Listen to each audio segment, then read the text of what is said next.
Question number 1। एक चींटी 3 metre चलती है और फिर 4 मीटर ऊंचे एक ब्रिज पे चढ़ती है। अपने मूल स्थान से वह कितनी दूरी पर है? यानी जहाँ से चली और जहाँ पर पहुँची है उसके बीच की दूरी पूछ रहा है। तो हम क्या करेंगे, क्वेश्चन को देखेंगे। यानी एक चींटी 3 मीटर चलती है। मान लीजिए हमारा चींटी है, कितना चलती है? 3 मीटर। और फिर 4 मीटर एक ऊंचे ब्रिज पे चढ़ती है। फिर क्या है, 4 मीटर एक ऊंचे ब्रिज पे चढ़ती है। उसके बाद क्या पूछा है, फिर अपने मूल स्थान से वह कितनी दूरी पर है? यानी मूल स्थान में पूछ रहा है। बहुत लोग क्या करते हैं, 3 और 4 को जोड़ के क्या लिखते हैं, 7। देखते हैं अगर ऑप्शन में 7 है तो क्या कर देते हैं, टिक कर देते हैं। इतना आसान क्वेश्चन नहीं पूछता है परीक्षा में, इससे क्या हो जाता है, गलत हो जाता है। चलिए देखते हैं, अपने मूल स्थान से वह कितनी दूरी पर है पूछ रहा है। यानी मूल स्थान हमारा कौन हो जाएगा, यानी यहाँ पर हो जाएगा। यानी नीचे वाला क्या हो जाएगा, आधार, और यह ऊपर वाला क्या हो जाएगा, लंब। अब उसके बाद यह क्या हो जाएगा, कण। यानी कण का मान हमें ज्ञात करना है। आधार पता है और लंब पता है और कण का मान ज्ञात करना है। कण बराबर क्या होगा, लंब का स्क्वायर प्लस आधार का स्क्वायर। यानी लंब का कितना हो जाए, 4 चौके 16, 3 त्रिका 9। अब इसको जोड़ेंगे तो कितना हो जाएगा, 25। 25 का मान कितना हो जाएगा, 5। यानी कण का मान कितना आ जाएगा, 5। यानी कण बराबर कितना हो जाएगा, 5। देखेंगे 5 किस ऑप्शन में, देखेंगे ऑप्शन नंबर ए हमारा क्या हो जाएगा, सही हो जाएगा। चलिए एक बार और समझा देते हैं। क्या पूछ रहा है, एक चींटी 3 मीटर चलती है। मान लीजिए हमारा क्या है, चींटी कितना चलती है, 3 मीटर दूरी चलती है। उसके बाद फिर 4 मीटर एक ब्रिज पे चढ़ जाती है। 4 मीटर एक ऊंचे ब्रिज पे चढ़ती है।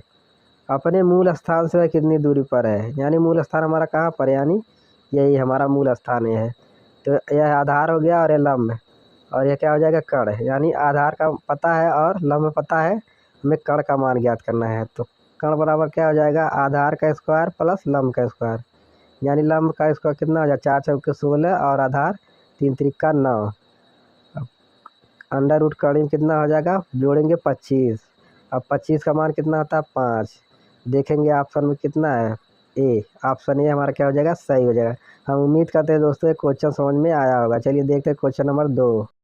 क्वेश्चन नंबर 2, नीचे दी गई श्रृंखला में प्रश्न के स्थान पर कौन संख्या आएगी? यानी प्रश्न स्थान हमारा कहाँ पर है, यानी यहाँ पर कौन सी संख्या भरी जाएगी, वो संख्या हमें लाना है। तो चलिए देखते हैं।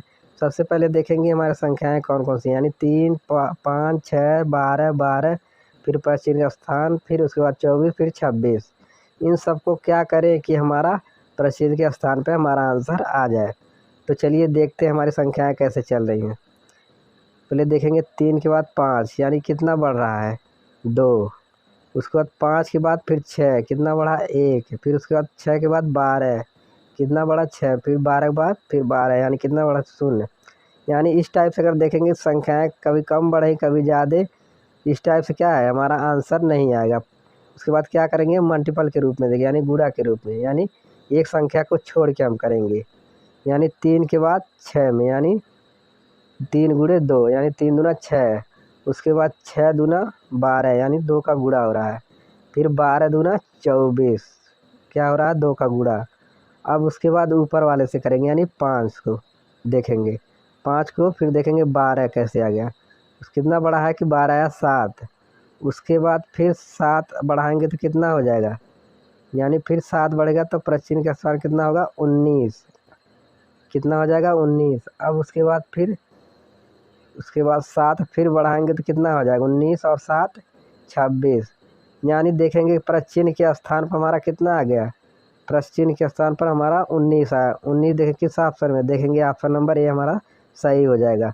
चलिए देखते हैं क्वेश्चन नंबर 3। क्वेश्चन नंबर 3, नीचे दी गई प्रश्न का सही व आरेख बताएं। यानी घोड़ा, बंदर, बाघ, इन तीनों का हमें क्या करना है, इन तीनों के बीच में संबंध बताना है, इनका संबंध कैसा है आपस में। तो हम क्या करेंगे, पहले देखेंगे घोड़ा, उसके बाद बंदर, फिर बाघ। बहुत लोग क्या कर देते हैं, घोड़ा और बंदर और बाघ, अगर घोड़ा को क्या करेंगे, बड़ा, यानी सबसे बड़ा वेन डायग्राम बनाते हैं घोड़ा का, यानी इससे बनाते हैं। उसके बाद बाघ, उसके अंदर क्या बनाते हैं, बाघ। उसके बाद फिर उसके अंदर बंदर, यानी इस टाइप से बहुत लोग बनाते हैं। देखते हैं घोड़ा बहुत बड़ा है तो सबसे बड़ा बनाते हैं, फिर बाघ, फिर उसके बाद बंदर। इस टाइप से क्या हो जाएगा, गलत हो जाएगा। तो हम क्या करेंगे, देखेंगे इन तीनों के बीच का संबंध कैसा है? घोड़ा अलग एक जानवर है, बंदर अलग जानवर है, बाघ अलग जानवर है। इन तीनों के बीच का संबंध कैसा होगा? अलग अलग होगा। इनका वेन डायग्राम कैसे बनेगा? पहले घोड़ा, फिर बंदर, फिर बाघ, यानी क्या है? अलग अलग बनेगा।